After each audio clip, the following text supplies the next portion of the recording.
बिस्मिल्लाहिर्रहमानिर्रहीम अस्सलाम वालेकुम। उम्मीद करता हूँ आप सब दोस्त खैर खैरियत से होंगे। कुछ दिन पहले एक इंतहाई अफसोसनाक खबर आई थी कि एक बंदे ने खुदकुशी कर ली है। इस वजह से की है कि जो एक लोन ऐप थी उसने वो इंस्टॉल की हुई थी, उससे उसने लोन लिया था 22,000 रुपये और उसके बाद उसने कितने लाख रुपए भी उसके पे करके उसकी जान ही छूटी और उसके बाद उसको खुदकुशी करना पड़ी। मैं खुदकुशी को कोई सपोर्ट नहीं कर रहा, ना प्रमोट कर रहा हूँ, उसको नहीं करनी चाहिए थी, उसने गलत किया। उसको चाहिए था कि वो बात को मीडिया पे लेके आता तो या डट के मुकाबला करता उनका। इस तरह से अपने बच्चों को और बीवी को और सब घर वालों को छोड़ के चले जाना, तो मेरा ख्याल है ये बुज़दिल कह सकते हैं, अब क्या कह सकते हैं। लेकिन खैर जो बात है वो ये करने वाली है कि ये लोन ऐप काम किस तरह से करती हैं।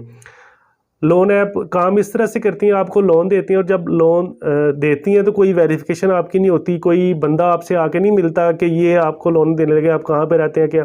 सिर्फ आपके आईडी कार्ड की कॉपी लेते हैं या आईडी कार्ड की जो स्कैन कॉपी होती है वो लेते हैं और आपको आपके जो कॉन्टैक्ट लिस्ट है उसकी एक्सेस मांगते हैं आपसे। आपकी गैलरी जो होती है जहाँ पे पिक्चर्स हैं, तस्वीरें, वीडियोज़ हैं आपकी, वो उस चीज़ की एक्सेस मांगते हैं।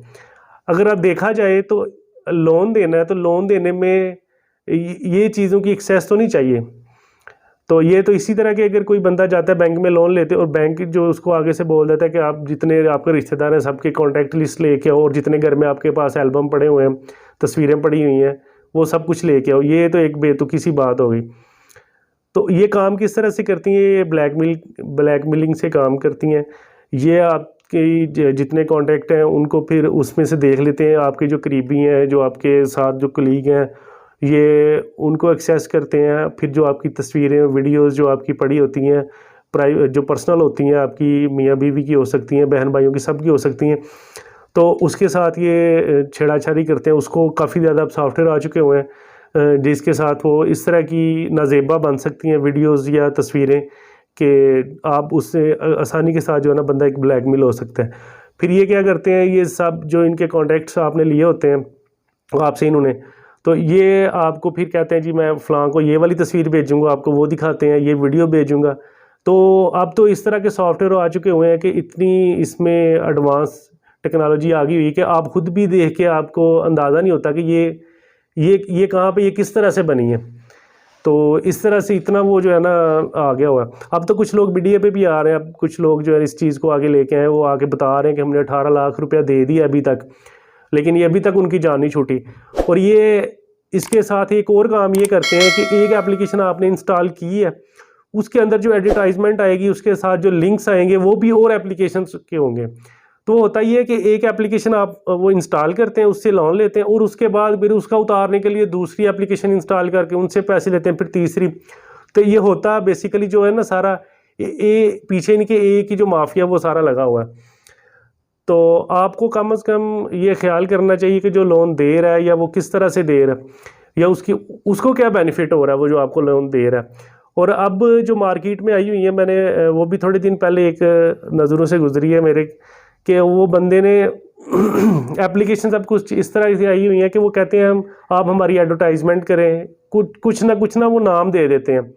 ये क्रिप्टो करेंसी जब उसका एक बूम आता है, जो नए लोग हैं उनको जब देख सुनते हैं नाम, पता नहीं ये क्या है, वो कहते हैं इसमें आप ट्रेडिंग करें। वो करते क्या हैं, वो पहले पहले आपको जैसे डबल शाह था कि आपको आप ही के पैसे डबल करके दे देता है, फिर वो बंदा दोबारा वही जमा करवाता है। ये इसी तरह एप्लीकेशंस वाले आप आए हुए हैं कुछ, वो इसी तरह करते हैं।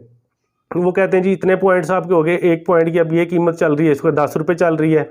अगले दिन वो अचानक से बूम करते हैं, 15 रुपये कर देते हैं, फिर 20 कर देते हैं, फिर एकदम से नीचे लेके आते हैं, फिर आपको बताते हैं कि जी ये बढ़ने वाली है, अब ज़्यादा से ज़्यादा इसमें इन्वेस्ट करें।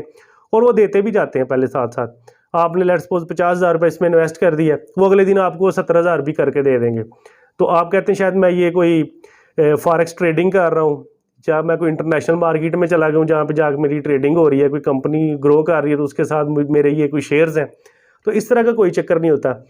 जब आपका 70,000 होता है ना, तो ये इंसान की साइकी वो ऑटोमेटिकली ये चाहता है कि मैं इसके अंदर और फिर अब इन्वेस्ट करूँ। वो मैंने एक लड़का देखा, उसने सब दोस्तों से आगे पीछे से उसने ले के काफ़ी ज़्यादा जो है ना उसने पैसे में इन्वेस्ट किए और उसके बाद वो कंपनी ख़त्म हो गई। तो ये अब काफ़ी ज़्यादा जो है ना कंपनी इस तरह की आई हुई हैं। अपने बच्चों का आपको ख़ास तौर पे जो है ना ख्याल करना चाहिए, जो मैट्रिक के हैं, एफएससी के हैं, जो अभी पढ़ रहे हैं, क्योंकि जो पढ़ने के टाइम पे जो एक चीज़ होती है ना पैसे की, कि मेरे पास अचानक से पैसा है या इस तरह से। और अक्सर लोग अक्सर जो घर वाले हैं ना जिनको नहीं पता इन चीज़ों का, क्योंकि हमारी जो मोस्टली आबादी है उसमें ज़्यादा लोग पढ़े लिखे नहीं है, माँ बाप इतने पढ़े लिखे नहीं हैं। जब वो देखते हैं कि बच्चा मोबाइल पे कोई काम कर रहा है तो ये समझते हैं शायद ये कोई बिज़नेस कर रहा है, लेकिन वो चीज़ें देखें आप, वो बिज़नेस के जो बेसिक रूल्स हैं उनको भी वो जो है ना मीट नहीं करती है। वो बिज़नेस के जो बेसिक रूल हैं उनके साथ वो मैच ही नहीं करती।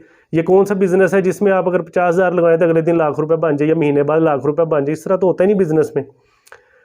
जो आप अगर वैसे कह लें, जो हमने बनाया हुआ है, जो प्रॉपर्टी डीलर्स ने या जो प्रॉपर्टी का लेन देन करते हैं, उठना बैठना उनका, उन लोगों में अगर आप उनसे पूछें 1 करोड़ रुपए की जो प्रॉपर्टी होती है उसका जो महीने का रेंट है वो बताते हैं 40 से 50,000 रुपये एक महीने का रेंट आता है। बहुत ज़्यादा भी कोई दे दे, कोई बैंक दे दे या कोई मल्टीनेशनल कंपनी दे दे, वो 1 लाख रुपये दे देगी। ये तो बिज़नेस का बेसिक रूल। ये बिज़नेस वो है जो कि आराम से आपको पैसे देता है। इसके अलावा कौन से बिज़नेस है जो आपको घर बैठे ऐसे पैसे देते हैं या कोई इस तरह आपको इनकम दे रहे हैं, प्रॉफिट दे रहे हैं? तो मेरा वीडियो बनाने का मकसद ये है कि इन चीज़ों की अवेयरनेस होनी चाहिए। अपने बच्चों का ख़ास तौर पे आप ख्याल करें, ध्यान रखें कि वो किस तरह का काम कर रहे हैं। अगर वो कर रहे हैं तो किसी से पूछ लें ये क्या क्या कर क्या रहे हैं। मोस्टली जो वालिदैन है वो यही कहते हैं कि चले हमारा बच्चा कोई बिज़नेस कर रहा है या कोई इस तरह की एक्टिविटी में है, लेकिन वो होता फ्रॉड है या किसी और के हत्थे चढ़ जाता है, तो इस तरह से बड़ा नुकसान हो सकता है आपको।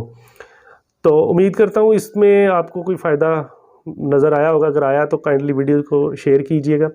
इंशाल्लाह मिलेंगे अगली वीडियो में। अल्लाह हाफिज़।